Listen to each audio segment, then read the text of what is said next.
पुरुषाय विद्महे सुवर्णपक्षाय धीमहि तन्नो गरुडः प्रचोदयात्. തിരുമൂലദേവൻ്റെ തിരുമന്ത്രം 8ാം തന്ത്രത്തിലെ തത്വമസി മഹാവാക്യത്തിലെ അവസാന പാഠലിലേക്ക് നാം പ്രവേശിക്കുകയാണ്.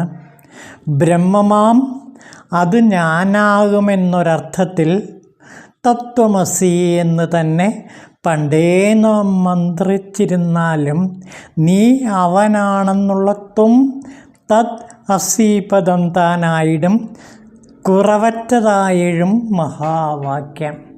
യാതൊരു കുറവുമില്ലാത്ത പൂർണ്ണതയായ ആ മഹാവാക്യ തത്വം എന്താണ്?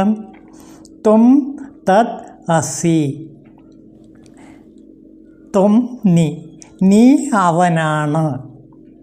ഇതാണ് തത്വമസിയുടെ പൂർണ്ണമായ അർത്ഥം. ത്വം തത് അസി, നീ അവനാണെന്നുള്ള ത്വം തത് അസി പദം താനായിടും കുറവറ്റതായേഴും മഹാവാക്യം. ബ്രഹ്മമാം അത് ഞാനാകും. ബ്രഹ്മം തന്നെയാണ് ഞാൻ.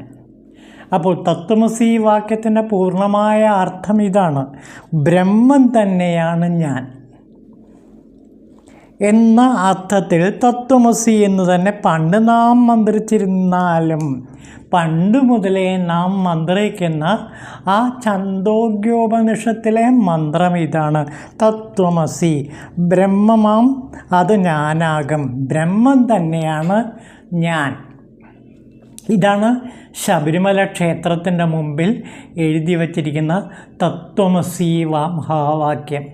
ബ്രഹ്മം തന്നെയാണ് ഞാൻ, ശാസ്താവ് തന്നെയാണ് ഞാൻ, ശിവൻ തന്നെയാണ് ഞാൻ എന്നാണ് തത്വമസി എന്ന വാക്യത്തിൻ്റെ അർത്ഥതലം. അതായത് ബ്രഹ്മം തന്നെയാണ് ഞാൻ, അതിനപ്പുറമൊന്നുമില്ല. ഞാൻ എന്ന് പറയുന്നത് ബ്രഹ്മമാണ്. അതാണ് നീ അവനാകും. അതാണ് ത്വം തത് അസി പദത്തിൻ്റെ പൂർണ്ണമായ അർത്ഥം. ഇത് തന്നെയാണ് തിരുമൂലദേവൻ എല്ലായിടത്തും നമ്മളോട് തിരുമന്ത്രത്തിൽ വീണ്ടും വീണ്ടും വിശദീകരിക്കുന്നത്. ബ്രഹ്മം തന്നെയാണ് ഞാൻ, ശിവൻ തന്നെയാണ് ഞാൻ. അതാണ് തിരുമൂലദേവൻ പറയുന്നത്. ശിവൻ തന്നെയാണ് ഞാൻ, സദാശിവൻ തന്നെയാണ് ഞാൻ. ഇതാ നോക്കൂ, ത്വം പദം തൽപദം എന്നീ രണ്ട് ഐക്യമാർന്ന് അസി പദത്തെ ആശ്രയിച്ച് നിൽക്കുന്ന ജീവപരശിവം എന്നീ മുത്തിരിയ അവസ്ഥയും കടന്നു നിന്ന നിൻ്റെ ജീവൻ ശിവതുരീയമെന്ന 3ാം പദത്തിലടങ്ങിയ ചെമ്പൊരുളായ സാക്ഷാ ശിവൻ തന്നെയാണെന്ന് പറഞ്ഞിടാം. അപ്പോൾ സാക്ഷാ ശിവൻ തന്നെയാണ് നീ. നിൻ്റെ ജീവന് ശിവതുരീയമെന്ന 3ാം പദത്തിലടങ്ങിയ ചെമ്പൊരുളായ സാക്ഷാൽ ശിവൻ തന്നെയാണ്. ഇപ്രകാരം ശിവതുരീയമാർന്ന സ്വരൂപാനന്ദത്തിൽ നിന്ന് ഗുരുനാഥൻ ഉപദേശിക്കുന്ന പ്രണവാക്ഷര മന്ത്രത്തിനെ ശ്രദ്ധയോടെ ഹൃദയത്തിൽ തത്വവിചാരം ചെയ്ത് ഉറപ്പിക്കണം. നീ ഇപ്രകാരം തത്വവിചാരം ചെയ്യുമ്പോൾ നാനാത്വ സ്വരൂപമായ പ്രപഞ്ചഭാവമടങ്ങി ഏകവും അദ്വിതീയവുമായ ആത്മഭാവം വികസിക്കും. തദ്വര പ്രജ്ഞാസ്വരൂപമായ നിൻ്റെ മുന്നിൽ ശിവൻ സത്യപ്പൊരുളായി നീ തന്നെയായി വിളങ്ങി നിൽക്കും എന്നാണ് തിരുമൂലദേവൻ പറയുന്നത്. അപ്പോൾ ശിവൻ നീ തന്നെയായി വിളങ്ങി നിൽക്കുന്നു. ഇത് തന്നെയാണ് തിരുമൂലദേവൻ തിരുമന്ത്രത്തിൽ എമ്പാടും പറയുന്നത്. നമുക്ക് നോക്കാം. പെണ്ണല്ല ആണല്ല പേടല്ല മുടത്തുൾ ഉൾനിൻ്റെ ചോതി ഒരുവർക്ക് അറിയുന്ന കണ്ണിൻ്റെ കാണും ചെവിൻ്റെ കേട്ടിടും അണ്ണൽ പെരുമൈ 50 30 എന്ന് തിരുമൂലദേവൻ തിരുമന്ത്രത്തിൽ പാടുന്നുണ്ട്. അതിൻ്റെ അർത്ഥം ഏതാണ്ട് ഇങ്ങനെയാണ്: ഈശ്വരൻ, അതായത് ബ്രഹ്മം എന്ന് പറയുന്നത് പെണ്ണുമല്ല, ആണുമല്ല, നപുംസകവുമല്ല. നമ്മുടെ ശരീരത്തിൻ്റെ ഉള്ളിൽ നിറഞ്ഞു നിൽക്കുന്ന ആ ജ്യോതിസ്വരൂപത്തിനെ ആർക്കും അറിയാനൊക്കുകയില്ല. അത് കണ്ണില്ലാതെ കാണുകയും ചെവിയില്ലാതെ കേൾക്കുകയും മറ്റും ചെയ്യുന്നു. ആ പരമ്പൊരുളിൻ്റെ പെരുമയെ ആരാഞ്ഞ് അറിയുന്നതാണ് ഏറ്റവും ശ്രേഷ്ഠമായ പരാവിദ്യ. എന്നിട്ട് പറയുന്നുണ്ട്: ശിവനരുളാൽ ചിലർ തേവരുമാവർ, ശിവനരുളാൽ ചിലർ ദൈവത്തോടൊപ്പർ, ശിവനരുളാൽ വിനയ് ചേർകിലാവേ, ജീവൻ അരുൾക്കുടിൽ ആ ശിവലോകമേ.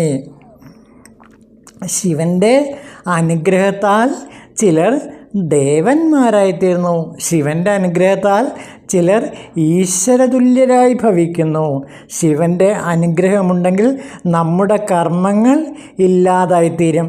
സഞ്ചിതം, പ്രാരാബ്ധം, ആഗാമി എന്നീ കർമ്മങ്ങളെല്ലാം നശിക്കും. എന്നിട്ട് ശിവൻ്റെ അനുഗ്രഹം ഉണ്ടെങ്കിൽ ശിവലോകം പ്രാപിച്ച് ശിവസായുജ്യം നീ നേടും. നീ ശിവനായിത്തീരുന്നു.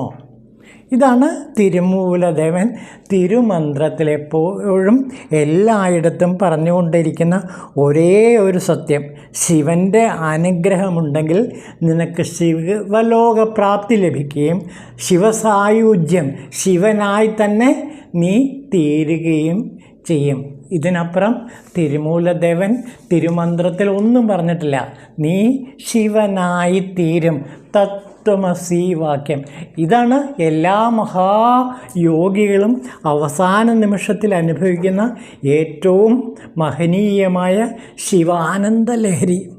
നോക്കൂ, ഭീഷ്മർ അവസാനം തൻ്റെ ശരീരം വെടിയുന്നതിന് തൊട്ട് മുമ്പുള്ള അവസ്ഥയെ ഭാഗവതം പ്രഥമസ്കന്ധത്തിൽ വിവരിക്കുന്നുണ്ട്. നോക്കൂ: വിശുദ്ധായ ധാരണയാ ഹതാശുഭ സ്തതിക്ഷയേ വാശു ഗതായുധവ്യഥ നിവൃത്ത സർവേന്ദ്രിയ വൃത്തി വിഭ്രമ സ്തുഷ്ടാവ ജന്യം വിസൃജൻ ജനാർദ്ദനം. ഏറ്റവും ശുദ്ധമായ ഭഗവത് സ്വരൂപത്തെക്കുറിച്ചുള്ള ധാരണയാൽ അശുഭമെല്ലാം എന്നിൽ നിന്ന് ഒഴിഞ്ഞുപോയി.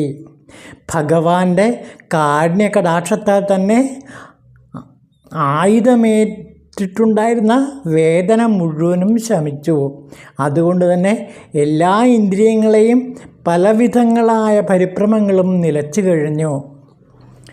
ഈ വിധം ഇരിക്കുന്ന ഭീഷ്മർ ശരീരത്തെ ഉപേക്ഷിക്കുന്ന സമയത്ത് സകല ജനപാപങ്ങളെയും സംഹരിക്കുന്ന സർവേശ്വരനായ ഭഗവാനെക്കുറിച്ച് സ്തുതിച്ചുകൊണ്ടിങ്ങനെ പാടുകയാണ്. എന്താ? ഇതി മദിതം കൽപ്പിതാ പിതൃഷ്ണ ഭഗവതി സാ പുങ്കവേ വിഭൂമ്നി സ്വസുഖമുപഗതേ ക്വചിദ്ദിഹത്തും പ്രകൃതിമുപേയുഷി യത് ഭവപ്രവാഹവ. ഭഗവാനെ ഭീഷ്മ സ്തുതിക്കുന്ന സ്തുതിയാണ്, ഏറ്റവും ശ്രേഷ്ഠമായ സ്തുതിയാണ്.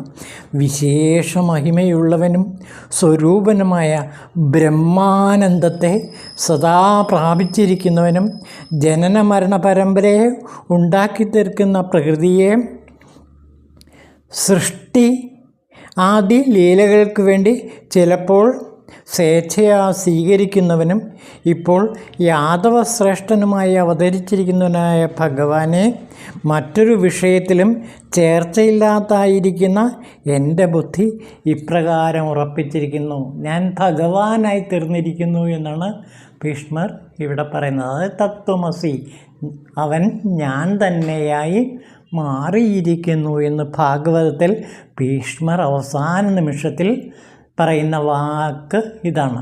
അതായത് അങ്ങ് തന്നെ ഞാനായി മാറി, ഞാൻ തന്നെ അങ്ങ് എന്നുള്ള ആ അവസ്ഥയിലേക്ക് ഭീഷ്മർ അവസാന നിമിഷത്തിൽ എത്തിച്ചേർന്നു. ഏത് മനുഷ്യാത്മാവിൻ്റെയും മഹനീയമായ ആഗ്രഹം ഇത് തന്നെയാണ്.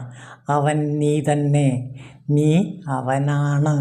അതായത് ഞാൻ ശിവോഹം എന്ന അവസ്ഥയിൽ എത്തിച്ചേരണം. ഞാൻ തന്നെ ശിവൻ, ശിവൻ തന്നെ ഞാൻ. ഈ അവസ്ഥയിൽ എത്തിച്ചേരുക എന്നുള്ളതാണ് മനുഷ്യജന്മത്തിൻ്റെ ഏറ്റവും ഉന്നതമായ ലക്ഷ്യസ്ഥാനം. ആ ലക്ഷ്യസ്ഥാനത്തിലേക്ക് തത്വമസി വാക്യം നമ്മെ കൊണ്ട് എത്തിക്കുന്നു. ഇതുതന്നെയാണ് ശബരിമലയിലെ അനുഭൂതിയും. ശബരിമലയിൽ ശാസ്താവിനെ നാം കാണുമ്പോൾ, ശാസ്താവിനെ തൊഴുമ്പോൾ നമ്മുടെ മനസ്സിൽ തത്വമസി വാക്യമാണ് നിറഞ്ഞു നിൽക്കുന്നത്. ഞാൻ തന്നെ അവൻ, ഞാൻ തന്നെ ശാസ്താവ്, ഞാൻ തന്നെ ഭഗവാൻ, ഞാൻ തന്നെ ശിവൻ, ശിവൻ തന്നെ ഞാൻ. ഇതിനപ്പുറം ഒരു സത്യത്തെ ആർക്കും പറയാനില്ല. ഈ സത്യത്തെ അനുഭവിക്കുക എന്നുള്ളതാണ് മനുഷ്യ ജീവിതത്തിൻ്റെ ഏറ്റവും ഉന്നതമായ ലക്ഷ്യം. ഓം ശിവായ തിരുമൂലർ ദേവായ നമഃ.